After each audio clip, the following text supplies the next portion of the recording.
ค่ะกราบสวัสดีFCทั้งช่องของสงกรานต์นะคะมื้อนี้จะมีแนวทางของพอบ่ประสงค์ออกนามซึ่งเพิ่นมาใหม่นะคะเพิ่นอยากมาเป็นสะพานบุญให้กับช่องของสงกรานต์นะคะเพราะว่าเพิ่นเห็นเบอร์โทรขึ้นพี่น้องเพิ่นเลยโทรมานะคะเพิ่นให้เลขตำลาวแล้วก็ให้ตำไทยนำพี่น้องแต่มื้อนี้เพิ่นจะมาตำลาวซะก่อนนะคะ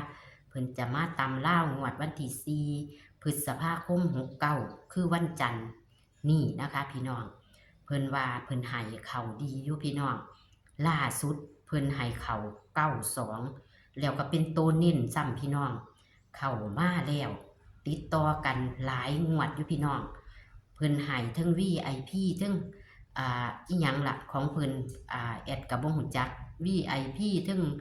น้อยสตาร์เฮือลาวสตาร์นี่ล่ะค่ะพี่น้องแอดกับคนนี่ล่ะเพิ่นก็เลยเห็นเบอร์โทรแอดขึ้นเพิ่นเลยอยากมาเป็นสะพานบุญเพราะว่าเลขเพิ่นก็เข้าดีมื้อนี้เพิ่นเลยสิมาให้ตำลาวค่ะพี่น้องเอาจะเป็นตัวใดนะคะได้ยินว่าบ่หลายหางค่ะพี่น้องได้ยินว่าบ่หลายหางค่ะพี่น้องเอาจะเป็นตัวใดนั่นเฮาไปรับชมรับฟังเสียงสัมภาษณ์ระหว่างแอดกับพอบ่ประสงค์ออกนามได้เลยค่ะฮัลโหลค่ะสวัสดีค่ะครับผมสวัสดีครับ มาจากทางไหนเนาะค่ะนี่สิว่าจังไหนเนาะนี่ครับไปบ้านในเกิดเมืองนอนก็อยู่ดอนแต่ว่าเดี๋ยวนี้ย้ายมาเอาเมียอยู่ทางสารคามที่ไม่ย้ายค่ะ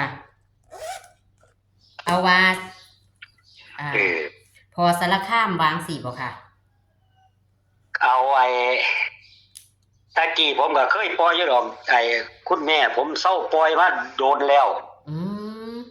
ผมปล่อยช่องพอแลคนนอนหน้านั่นแม่ค่ะช่อง98นั่นละอ๋อค่ะผมปล่อยมาได้5-6 ปีแล้วผมเลยมาเศร้าปล่อยโดนแล้ว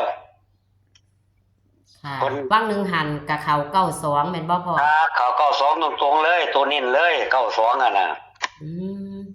พ่อเป็นเลขคำนวณแบบเลขตั้งหลักหรือจังไดคะเลขคำนวณเพราะว่าสูตร มันนี่เลขออกมาคือจับเอาปรับโดดแม่นในสงกรานต์ค่ะ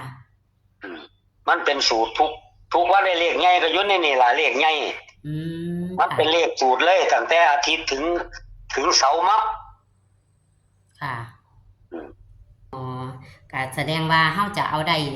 ทุกมื้อเนาะฮอดวันศุกร์เนาะค่ะครับผมก็จะโทรหาพ่อคันนั่นก็เด้อค่ะก็ลืมไปแต่มื้อนี้ลองเบิ่งเปิดช่องใหม่เบิ่งค่ะมื้ออื่นก็จะเอาเป็นวันที่5เนาะสิเอาไปแบบนี้เนาะเอาไว้แล้วก็จะลงวันที่นั่นนะมื้อนี้เลขออกมื้ออื่นวันที่4ค่ะมื้ออื่นวันที่4ครับเอาไว้มื้อนี้ก็จะไปลงมื้ออื่นเอาไว้มื้ออื่นจะไปลงมื้ออื่นไปจังซี่แหมค่ะครับผมค่ะเอามีวิ่งมีหยังบ่พ่อมีงวดนี้วิ่ง7กับ8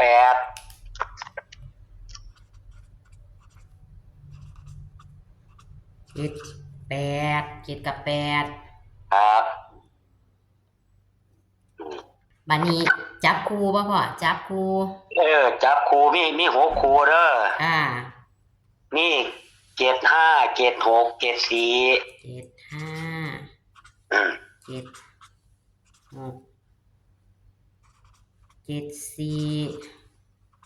85 86แล้วก็64ครับผมค่ะ3ตัวเฮามีบ่ค่ะบ่ผมมาจับตะเทียเด้สงกรานต์ค่ะบ่เป็นหยังค่ะเพราะว่ากับทางช่องกับแอดก็ถามเบิ่งซื่อๆค่ะครับให้มันถึง2ตัวก็ดีแล้วก็ถือว่าโอเคแล้วแม่นบ่ค่ะครับผมแล้วมีตัวเน้นตัวเด่นบ่ค่ะตัวเน้นมีอยู่75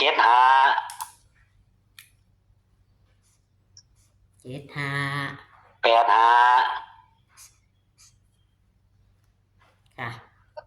แล้วก็64 3ตัวนั่นล่ะยายค่ะ เน้นๆคือ3 ตัวนะคะ ครับ เข้ามาจักงวดแล้วพ่อเลข งวดเอามา3งวดแล้วเด้ว่างั้นผมงวดใดออกอีหยังก็ฝากกันไปก็ถือ เน้น92 93กับ 82 82 83นั่นน่ะ4ตัว ค่ะ โอ้แสดงว่าคักอยู่ค่ะพ่อเอาจังมาเป็นสะพานบุญให้กับขอให้เขาเนาะค่ะเนาะมา ครับครับผมก็วางซั่นล่ะยาย เพราะว่าแอดกาเป็นช่องใหม่กะอยากให้มีผู้มาเป็นสะพานบุญให้อาจารย์หลายๆอาจารย์ล่ะค่ะมาเพื่อจะให้ช่องเติบโตน้ำเพิ่นแน่เนาะค่ะ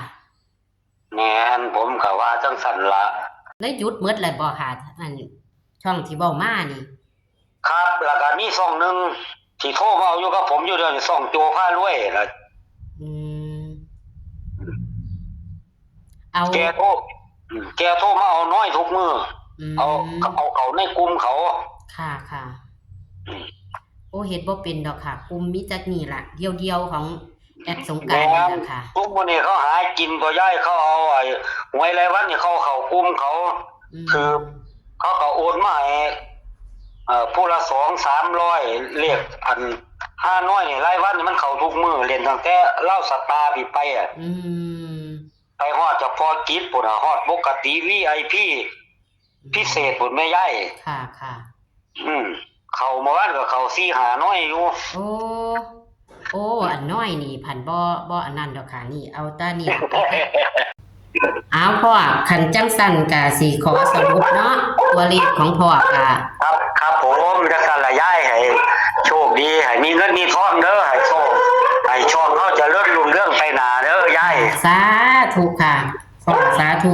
บัดนี้พ่ออยากถามเลขวิ่ง7กับ8นี่ตัวใดเด่นกว่า เน้น7เด้อ เน้น7แม่นบ่ค่ะ ครับผม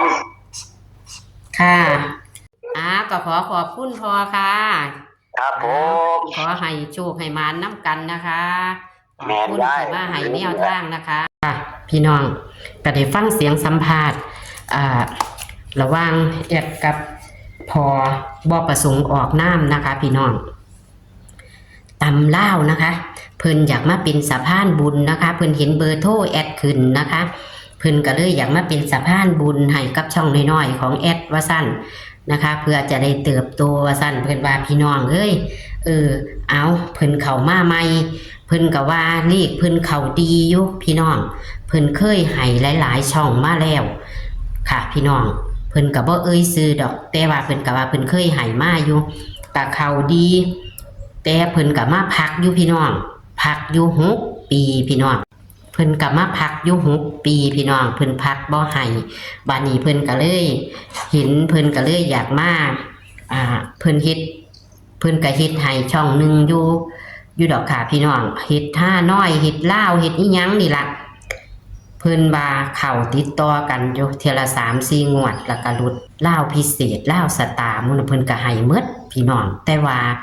เพิ่นก็เลยอยากมาเป็นสะพานบุญล่าสุด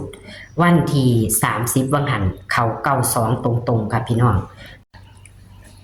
เข้า92ตรงๆเลยค่ะพี่น้องบางหนึ่งหันตัวเน้นอีกต่างหากเอามื้อนี้นะคะมื้อวันที่4พฤษภาคม69เป็นตำลาวนะคะพอบ่ประสงค์ออกน้ำเพิ่นให้มาเพิ่นมีตัววิ่งตัวเด่นมา2ตัวแต่ว่าเด่นคักๆคือ7ตัวเดียวพี่น้องนี่ค่ะมาเบิ่งค่ะวิ่ง7นะคะเด่น7เลยค่ะพี่น้องจับคู่75 76 74 85 86 64นะคะพี่น้องนี่ค่ะเน้น75 85 64ค่ะเน้นบ่หลายหางนะคะเน้น3 หางค่ะพี่น้องนี่คือตำเล่าของพอบ่ประสงค์ออกน้ำนะคะพี่น้องแคปหน้าจอไว้ค่ะมื้ออื่นนะคะวันที่4นะคะนี่ก็จะไปลงวันที่4คือวันจันทร์นะคะจันทร์ที่4พฤษภาคม69มา หน้าจอเอาค่ะพี่น้องเอานี่แหละค่ะตัวเลขแนวทางของพอประสงค์ออกน้ำนะคะเพิ่นมาใหม่แต่ว่ากะรับเพิ่นไว้ในอ้อมอกอ้อมใจเด้อพี่น้องค่าเทียบเพิ่นเขาเพิ่นว่างวดล่าสุดเขา92ตรงๆค่ะเอาคลิปนี้ก็ให้โชคมันกับเพิ่นนะคะให้ได้ค่ากับเขาแรงให้ได้ค่าให้ได้ใส่หนี้ใส่สินพุ่นล่ะพี่น้องเอาเป็นแค่แนวทางเด้อค่ะเพิ่นมาเพิ่นก็ปล่อยหลายช่องมาอยู่พี่น้องงวดนี้โชคมันกับพอค่ะขอสวัสดีนะคะ